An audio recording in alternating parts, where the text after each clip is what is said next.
आप पढ़ लिख करके क्या बनना चाहेंगे? सर मैं पढ़ लिख कर योगा टीचर बनना चाहूँगा सर। योगा टीचर बनना चाहेंगे? जी सर। ये तो बहुत अच्छी बात है, लेकिन फिर भी या तो इसमें तो बहुत जॉब है आपके पास, हैं आपके सामने, डॉक्टर हैं, इंजीनियर हैं, शिक्षक हैं, बहुत सारे हैं, तो आप योगा टीचर ही क्यों बनना चाहते हैं? सर योगा टीचिंग में बेनिफिट्स भी हैं, और सर कई जो करते हैं स्टार्टिंग में सर उनको लगता है कि इनमें बस ऐसा सर बॉडी पेन है, लेकिन सर अगर वो धीरे धीरे अपनी बॉडी को मेंटेन रखेंगे या कुछ मेंटेन करने की कोशिश करेंगे कि अपना ये फैट लूज कर सकें, या सर किसी को कोई भी सर बुरी आदत है जैसे नशा वगैरह करने की, तो सर अगर एक बार वो योगा की लाइन में जा चुका है तो सर वो सारी चीज़ें छूट जाएंगी और अपनी बॉडी भी उसकी मेंटेन रहेगी। तो ये तो बहुत अच्छी बात है। यानी कहने का तात्पर्य है कि सबसे पहले तो आपका कहने का तात्पर्य है कि हम यदि योग टीचर बन जाएंगे, योगा टीचर बन जाएंगे, तो हम पूरे समाज के जो नई पीढ़ी है उनको ये बातें योग के माध्यम से क्या करेंगे, शिक्षा देंगे, और जिससे वो अपने शरीर को सुरक्षित रह पाएंगे। जी सर। क्योंकि कहा गया है कि वही शरीर माध्यम खलु धर्म साधना, जब हमारा शरीर रहेगा तो हम अच्छे कार्य कर पाएंगे। जी सर। और ये भी कहा गया है कि यदि स्वस्थ शरीर है तो उसमें स्वस्थ मस्तिष्क का वास होता है, यानी हमारी बुद्धि तभी प्रबल होगी, हमारा शरीर जब क्या होगा, प्रबल होगा। और साथ साथ आपने ये भी कहा है कि हमारे अंदर जो बुराइयां, नशे जैसी बुराइयां होती हैं या आती हैं, जो वो क्या है, नष्ट हो जाती है, दूर हो जाती है, हम उनसे दूर रहते हैं। पर ये तो बहुत अच्छी बात है आपने कही है। तो पर ये चलिए आर्यन ये बताएं कि सबसे पहले ये बताएंगे कि ये जो हम नशा करते हैं, नशा कितने प्रकार के, कैसे, कौन कौन से नशा होते हैं? सर पहले तो कई लोग अल्कोहल लेते हैं, और सर कई सिगरेट। सर सिगरेट तो अपने को तो खुद का नुकसान कर रहे हैं, लेकिन सर जिसके सामने पी रहे हैं वो उसके स्मोक से सामने वाले को भी सर वो कर रहा है, मतलब उसके लिए भी वो हानिकारक हो गया। हानिकारक जी सर। और सर कई लोग करते हैं स्मगलिंग, यानी जैसे सर फ्लूट आता है, सर फ्लूट की भी बहुत लोग स्मगलिंग वगैरह करते हैं सर, नशे वगैरह।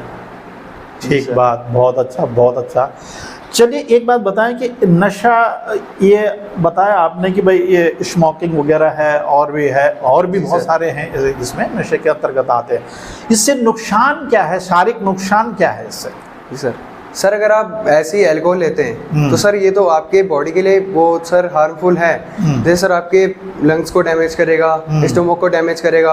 और सर अगर आने वाली पीढ़ियों में देखा जाए तो सर अब इंसान 50 साल से ऊपर सर कोई रह नहीं पा रहा है, क्योंकि सर वो ज़्यादातर कोई अल्कोहल लेता है, कोई स्मोकिंग करता है। सर मेन कारण इसका यही है, अगर आप ड्रिंकिंग करना बंद कर दो तो सर क्या पता आपकी बॉडी फिजिकल अच्छी रहे और सर आपकी लाइफ भी लॉन्ग रहे।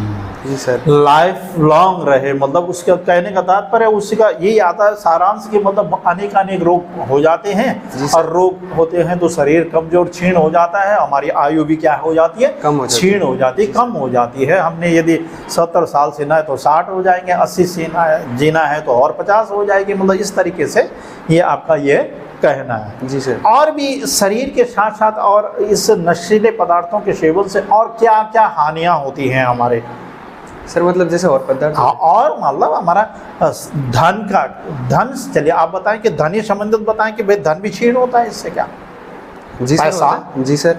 सर जैसे आप मान लीजिए आप रोज अल्कोहल की बोतल ले रहे हैं, बिल्कुल सर, ये तो मैक्सिमम होगा कि कोई ना कोई भी है सर, वो 800 से 900 के बीच में सर रोज अल्कोहल लेता होगा। बिल्कुल। अगर सर इसी के बीच अगर 800 से 900 रुपए की रोज बचत करे तो सर उसके पास पैसे की भी लाभ होगी और सर घर में भी लड़ाइयाँ कम होगी, क्योंकि सर जो आदमी अल्कोहल लेके सर पी के वो घर में अगर आ रहा है तो सर कलेश तो वो करेगा ही, क्योंकि सर उसे ना होश है ना आवाज़ है, तो सर किसी पे भी हाथ भी उठा सकता है और सर घर में भी गाली गलौज करेगा।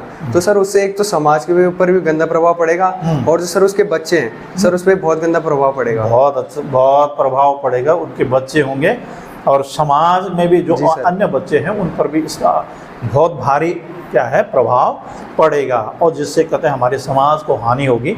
तो हमें इसके लिए कहते हैं कि सतर्क रहना होगा है। जी सर। अच्छा तो आर्यन बताएं कि अच्छा एक और बातें हैं कि आप कह रहे हैं कि मैं तो ये ऐसे करूँगा कि भाई योगा शिक्षक बनूंगा, समाज को अच्छे कहते हैं दिशा देने की का प्रयास करूंगा।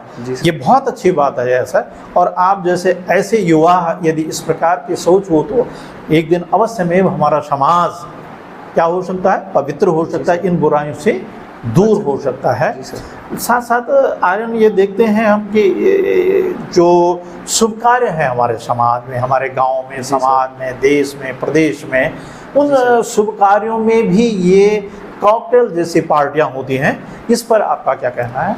सर जैसे कहीं भी शादियां हो रही है या कोई अनदर फंक्शन हो रहा है सर, उसमें आजकल लोग ये सोच रहे हैं कि अगर हम अपने रिसेप्शन या पार्टी जो भी है अगर हम उसमें कोकटेल रखेंगे तो सर हमारी शान और बढ़ेगी कि हमने अपनी शादियों में इतने की कोकटेल रखी है, इतने की।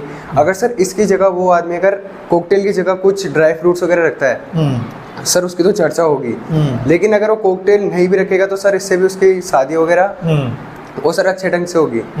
कोई भी जैसे वुमेन है वो सर अपने को अनसेफ फील नहीं करेगी कि सर यहाँ कोई ड्रिंक करके आया है मेरे को छेड़ेगा, सर वो भी सेफ रहेगी। वो सेफ रहेगी। जी सर। तो इसका कहने का तात्पर्य है कि हमको ये चीज़ें अपने जो पहले तो किसी में भी नहीं, लेकिन खास करके अपने शुभ कार्यों में तो ये तो बिल्कुल भी नहीं होना चाहिए, क्योंकि इससे हमारा समाज, हमारी माता बहनें, हम कहते हैं हमारी बेटियां, वो सुरक्षित अपने को महसूस नहीं करती हैं। चलिए खैर ठीक है।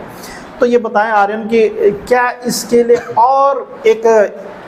और भी कुछ ऐसे उपाय किए जा सकते हैं कि जिससे हम अपने गांव में, अपने समाज में इससे इस नशीले पदार्थों से क्या कर सकें, छुटकारा पा सकें? सर पहले तो हमारे जैसे विलेज में जितनी भी शॉप है सर, उनमें हमें सिगरेट वगैरह सर बेचनी बंद करवानी चाहिए सर, जिससे कोई ले भी ना, पिए भी ना, और सर छोटे बच्चे देख के उसे ले भी ना। ठीक है, बहुत अच्छा, बहुत अच्छा। चलिए, और एक बात और आपसे चर्चाएं करते रहेंगे इस विषय पर, आगे भी बातें होंगी, क्योंकि हम यदि चाहते हैं कि भाई ये नशे का खात्मा हो तो एक दिन की बात करने से, एक दिन की चर्चा से काम नहीं चलेगा।